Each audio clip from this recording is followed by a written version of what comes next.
नमस्कार, जय हिंद साथियों। स्वागत है आप सभी का आपके अपने इस YouTube channel star study centre पर। आज का यह जो क्लास होने वाला है, ये अगर आप ग्रुप ए के छात्र हैं, ग्रुप ई के छात्र हैं या फिर ग्रुप K1 से लेकर के K8 तक के छात्र हैं, आप में फिजिक्स से क्वेश्चंस आते हैं, तो आज की क्लास आप सभी के लिए महत्वपूर्ण है। चलिए आज की इस क्लास को स्टार्ट करते हैं। आज की इस क्लास का सबसे पहला प्रश्न आप सभी के स्क्रीन पर है। चुंबकीय प्रेरण बी का मात्रक होता है। 4 विकल्प इसके लिए है। पहला है वेबर, बी ऑप्शन है वेबर प्रति मीटर, सी ऑप्शन है न्यूटन प्रति मीटर एम्पियर और डी ऑप्शन है हेनरी। यहाँ पे इस प्रश्न का राइट आंसर हो जाएगा ऑप्शन नंबर सी, न्यूटन पर मीटर एम्पियर मात्रक होता है चुंबकीय प्रेरण बी का। आइए चलते हैं अगले प्रश्न पर। दूसरा प्रश्न स्क्रीन पर है। जूल सेकंड मात्रक है शक्ति का, ऊर्जा का, रेखीय समवेग का या फिर कोणीय समवेग का। यहाँ पे इस प्रश्न का राइट आंसर हो जाएगा option number D, joule second. ये जो मात्रक है यह कोणीय संवेग का मात्रक है। चलिए आते हैं तीसरे प्रश्न पर। तीसरा प्रश्न स्क्रीन पर है। नाभिकीय त्रिज्या के लिए उपयुक्त मात्रक है फर्मी, एंगस्ट्रॉम, मिमी या फिर माइक्रोन। इस प्रश्न के लिए राइट ऑप्शन हो जाएगा ऑप्शन नंबर ए, नाभिकीय त्रिज्या के लिए फर्मी एक उपयुक्त मात्रक है। चलिए आते हैं अगले प्रश्न पर।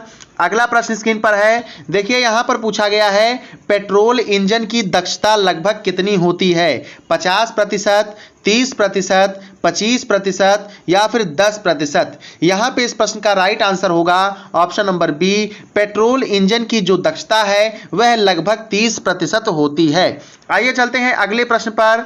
अगला प्रश्न स्क्रीन पर है। पूछा गया है ऑटो इंजन में पेट्रोल जहां वाष्प में परिवर्तित होता है उसे कहते हैं। ए ऑप्शन दिया गया है प्लांट चैम्बर, बी ऑप्शन दिया गया है बसंत गृह, सी ऑप्शन दिया गया है कार्बोरेटर और डी ऑप्शन दिया गया है बॉयलर। यहां पे ऑप्शन नंबर सी करेक्ट होगा। ऑटो इंजन में पेट्रोल जहां वाष्प में परिवर्तित होता है उसे कार्बोरेटर कहते हैं।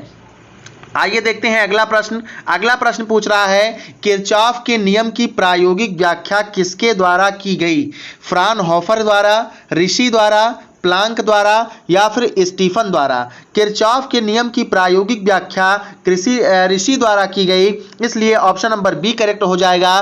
किरचॉफ के नियम की प्रायोगिक व्याख्या, किरचॉफ के नियम को प्रैक्टिकली एक्सप्लेन किसके द्वारा किया गया, तो ऋषि नाम के वैज्ञानिक द्वारा किया गया। आइए चलते हैं अगले प्रश्न पर। अगला प्रश्न है यदि किसी समय आपेक्षिक आर्द्रता 1 हो जाए तो क्या होगा, बरसात होगी, सर्दी होगी, गर्मी होगी या फिर कुछ भी हो सकता है। यहाँ पे इस प्रश्न के लिए ऑप्शन नंबर ए राइट हो जाएगा। यदि किसी समय आपेक्षिक आर्द्रता 1 हो जाए तो उस समय क्या होगी, बारिश होगी, ठंडी ठंडी हवा आपको देखने को मिलेगी। देखने को क्या मतलब, फील करने के लिए मिलेगी। चलिए अगले प्रश्न पर आते हैं। पूर्णतः कृष्ण पिंड की अवशोषकता होती है, एब्जॉर्बिटिविटी होती है, क्या होती है, 1 होती है। ऑप्शन यहां पर ए करेक्ट हो जाएगा। चलिए आते हैं अगले प्रश्न पर। अगला प्रश्न है कंबल से ढकने पर बर्फ नहीं पिघलती।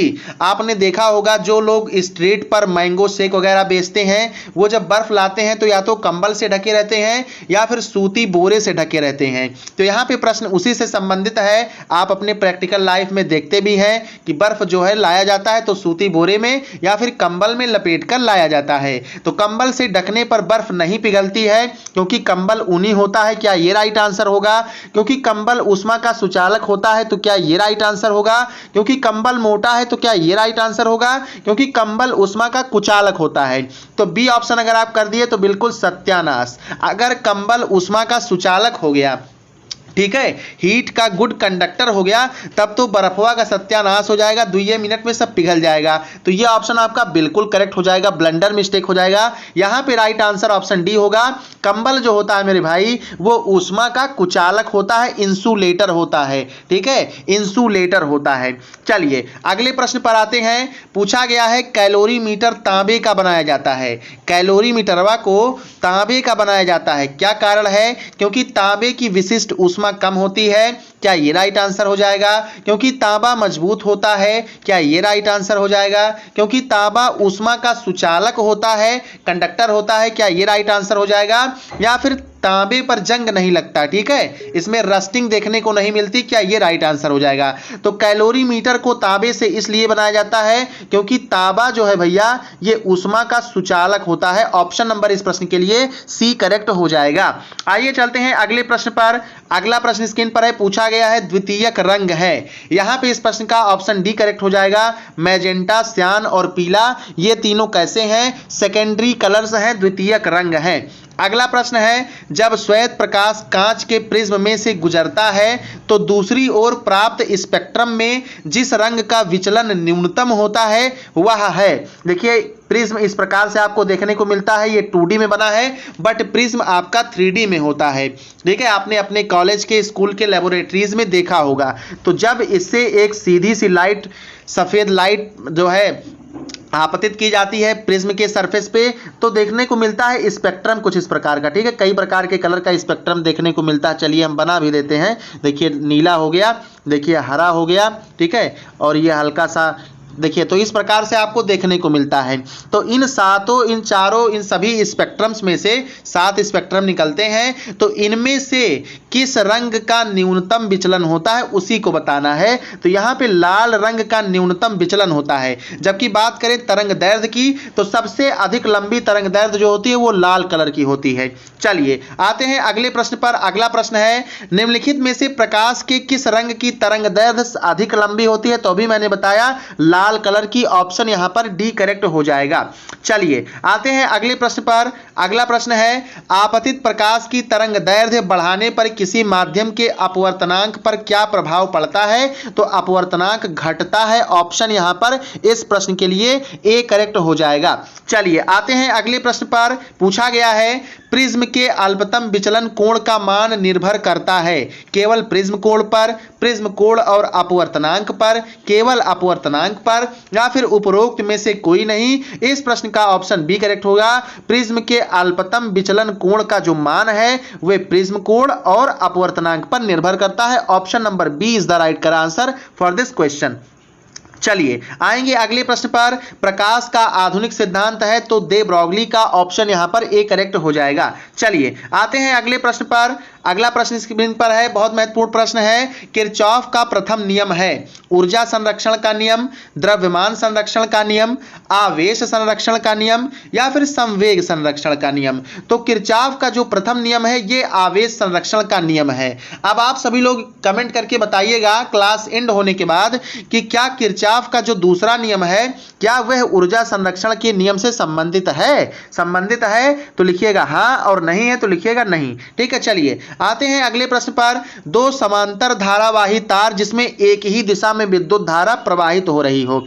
मान लीजिए एक तार ये है और एक तार ये है, ये दोनों समांतर हैं। ठीक है, ये दोनों समांतर धारावाही तार हैं और इधर से इधर ही इसमें भी जो है इलेक्ट्रिसिटी फ्लो कर रही है, विद्युत धारा इलेक्ट्रिक करंट, और इसमें भी विद्युत धारा इलेक्ट्रिक करंट प्रवाहित हो रही है। तो ये जो दोनों तार हैं समांतर धारावाही हैं और ये एक दूसरे को अगर आकर्षित करने लगे तो इनके बीच आकर्षण का कारण क्या होगा?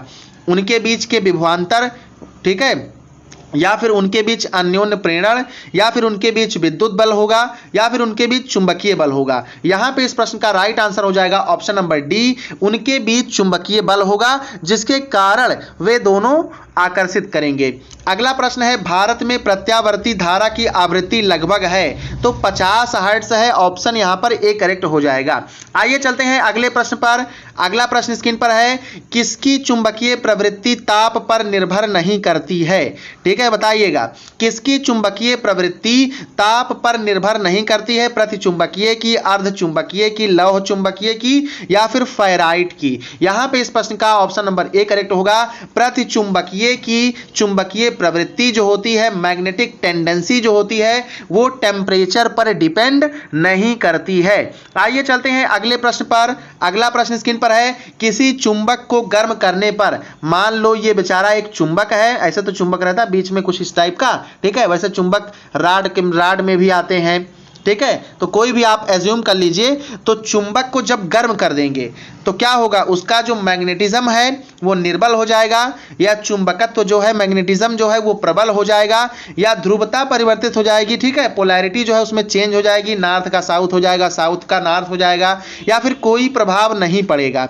तो यहाँ पे इस प्रश्न का क्या राइट आंसर हो जाएगा बताइएगा। किसी चुंबक को गर्म करने पर होता क्या है, बताओ। चुंबकत्व तो निर्बल हो जाएगा, चुंबकत्व तो प्रबल हो जाएगा, ध्रुवता परिवर्तित हो जाएगी, या फिर कोई प्रभाव नहीं पड़ेगा। तो प्रश्न संख्या देखिए नहीं लिखा है, इस प्रश्न का ऑप्शन ए राइट होगा। चुंबकत्व तो जो है वो निर्बल हो जाएगा, खत्म हो जाएगा। आइए चलते हैं अगले प्रश्न पर। अगला प्रश्न है, ट्रांजिस्टर मूल रूप में है एक शक्ति चालित साधन, विभव चालित साधन, प्रतिरोध चालित साधन, या फिर धारा चालित साधन। यहां पे इस प्रश्न का राइट आंसर होगा ऑप्शन नंबर डी, धारा चालित साधन होगा ट्रांजिस्टर। ठीक है, मूल रूप से। चलिए आते हैं अगले प्रश्न पर। अगला प्रश्न है, निम्नलिखित में से कौन 20 सेंटीमीटर मोटी स्टील प्लेट को भी भेद सकता है। अरे बाप रे बाप, बहुत खतरनाक होगा तब तो ये। तो गामा किरणें, बीटा किरणें, अल्फा किरणें, या फिर धन किरणें, पॉजिटिव रेज। यहां पे इस प्रश्न का राइट आंसर हो जाएगा ऑप्शन नंबर ए, गामा किरणें होती हैं जो कि 20 सेंटीमीटर मोटी स्टील की प्लेट को भी यहां पे भेद सकती हैं। भैया इनसे बच के रहने का। तो आज के क्लास में थे इतने ही प्रश्न। क्लास समझ में आ गया हो तो कमेंट सेक्शन में लिख दीजिएगा यस। चैनल पर नए हैं तो कर लीजिएगा सब्सक्राइब नए क्लासेस के लिए। मिलते हैं नेक्स्ट क्लास के साथ। जय हिंद, जय भारत, वंदे मातरम।